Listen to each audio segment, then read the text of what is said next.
করছে। তো এখন আমি আমার ছেলেকে পরিষ্কার করে দেব আর ওকে খাবার খাওয়াবো।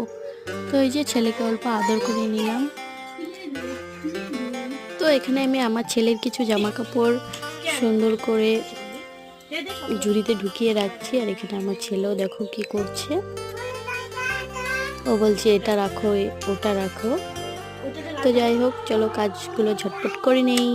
তো এখন আমি আমার ছেলের জন্য গরম জল বসিয়ে দিলাম। এখন আমার ছেলেকে খাবার খাওয়াবো। আমার ছেলের খাবারগুলো শেষ হয়ে গেছিলো, তো আজকে এই যে আবার খুলবো। তো এই যে ছেলের খাবার রেডি হয়ে গেছে। তো এখন এই যে ছেলেকে খাওয়াবো। আমার ছেলে খেতেই চায় না, শুধু দুষ্টুমি আর দুষ্টুমি।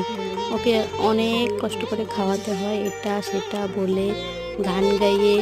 তো যাই হোক, এই যে ছেলেকে খাবার খাওয়াচ্ছি। তো এখন ছেলেকে আমি একটু পরিষ্কার করে দেব।